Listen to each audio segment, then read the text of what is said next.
नमो बुद्धाय। जय भीम, जय भारत, जय संविधान, हुल जोहार। साथियों, आज आपको एक वीडियो दिखाना चाहता हूं जो विवेक बिंद्रा, उन्होंने क्या कहा, सुनिए। ब्राह्मण का मतलब क्या हुआ? Intellectual class of society. ठीक है। आपका क्षत्रिय का मतलब हुआ एडमिनिस्ट्रेटिव क्लास ऑफ सोसाइटी। वैश्य का मतलब क्या हुआ? मर्केंटाइल क्लास ऑफ सोसाइटी, जो भोजन का काम कर रहा है। शूद्र का मतलब क्या हुआ? असिस्टिंग क्लास ऑफ सोसाइटी, जो असिस्ट करने में बहुत बढ़िया है। He can be -1 but he can not be number 1 and but he will do fantastic work. कुछ लोग असिस्ट करने में बहुत बढ़िया, उसको लीडर मत बनाओ भैया, दिक्कत करेगा वो आदमी, क्योंकि वो अपने आप डिसीजन नहीं लेता, लेकिन डिसीजन को एग्जीक्यूट बहुत अच्छे से करा सकता है। एक आदमी स्ट्रैटेजी का, एक एग्जीक्यूशन का है। एग्जीक्यूशन और स्ट्रैटेजी को आपस में इंटरचेंज करोगे तो पूरी सरकार का नाश हो जाएगा और पूरे देश का नाश हो जाएगा। ये मिस्टर विवेक बिंद्रा अपने आप को बहुत काबिल समझते हैं, लेकिन मुझे लगता है बेहद नकारात्मक सोच वाले और घटिया प्रवृत्ति के, घटिया सोच वाले व्यक्ति हैं।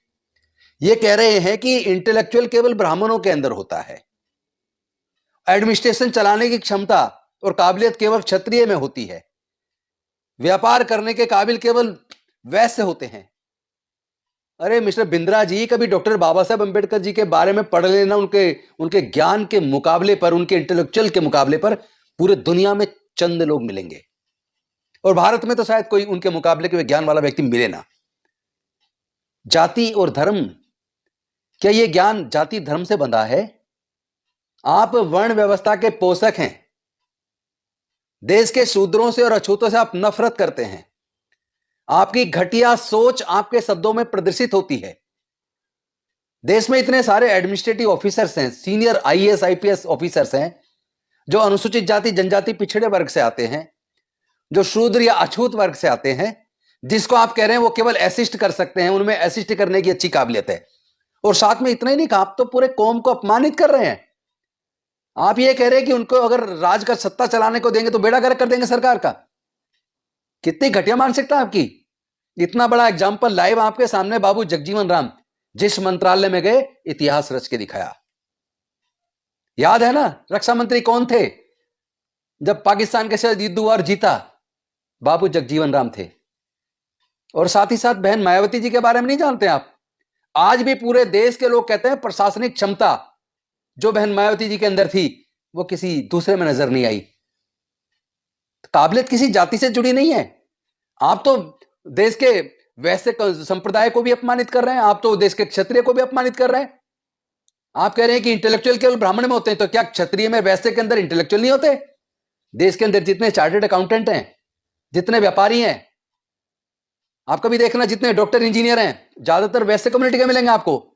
तो क्या वो इंटेलेक्चुअल नहीं है? ये कहना चाहते हैं आप? क्या क्षत्रिय लोग इंटेलेक्चुअल नहीं होते? आप उनको काबिल ही नहीं समझ रहे हो? केवल प्रशासनिक क्षमता उनको कह रहे हो आप, यानी शासन चलाने की क्षमता, लेकिन इंटेलेक्चुअल उनके अंदर नहीं होता क्या? क्षत्रियों का आप अपमान कर रहे हैं, वैश्यों का आप अपमान कर रहे हैं, शूद्रों का आप अपमान कर रहे हैं, अछूतों का आप अपमान कर रहे हैं। पूरा देश आपको देख रहा है कि कितनी घटिया सोच आपकी है। आपको जवाब दिया जाएगा। हम अपनी काबिलियत के दम पे आपको जवाब देंगे, और पहले भी दिया है। बहन मायावती जी ने भी दिया, बाबू जगजीवन राम जी ने भी दिया, और आज मल्लिकार्जुन खड़गे जी, उनके भी विभाग रहे, रामविलास पासवान जी जिस विभाग में रहे, बहुत अच्छा काम किया है। हमारे लोग जहां भी जाते हैं वो ज्यादा, कई गुना ज्यादा मेहनत करते हैं, क्योंकि उन्हें ये रहता है, ये प्रश्न चिन्ह लगा कि ये एससी से एसटी से हैं, ये काबिल नहीं होते। ये जो तुम्हारा दिमाग है ना, ये काबिल नहीं होते। इस दिमाग को दुरुस्त कीजिए। हमारे लोग अपनी काबिलियत साबित करने के लिए कई गुना ज्यादा मेहनत करते हैं, ईमानदारी से काम करते हैं, और सरकारें अगर चल रही है ना तो हमारे दम पे चल रही है, क्योंकि हम ईमानदारी से, मेहनत से काम करते हैं। आप अपना दिमाग दुरुस्त कीजिए, इलाज कराइए अपना। आपने कुछ पढ़ा वढ़ा है नहीं, बिना अध्ययन के ऐसे ही बोल दिया। अरे एक बात बताओ, ये अमेरिका जो दुनिया में सबसे आगे निकला, जापान जो दुनिया में सबसे आगे निकला, तो क्या वहां ब्राह्मण है? व्यापार में भी अगर वो देश सबसे आगे हैं, तो क्या वहां वैसे कम्युनिटी के लोग रहते हैं? क्या वहां पे जो शासन चला रहे हैं जो लोग, वो क्षत्रिय भारत से जाके बसे हैं वहां? आपकी मानसिकता गंदी है, क्योंकि काबिलियत किसी जाति धर्म से बंधी नहीं है। काबिलियत अंदर से आदमी की होती है, और आदमी उसको निखार सकता है मेहनत करके, अध्ययन करके, रिसर्च करके। अपना दिमाग दुरुस्त करवाइए। और साथ में मैं बहुजन समाज के लोगों से निवेदन करना चाहता हूं, साथियों, हमारे समाज के बारे में देख लीजिए इनकी क्या राय है। इसलिए आप लोग ज्यादा मेहनत कीजिए, अध्ययन कीजिए, पढ़ाई को हथियार बनाइए, और डॉक्टर बाबा साहेब अंबेडकर की तरह इतिहास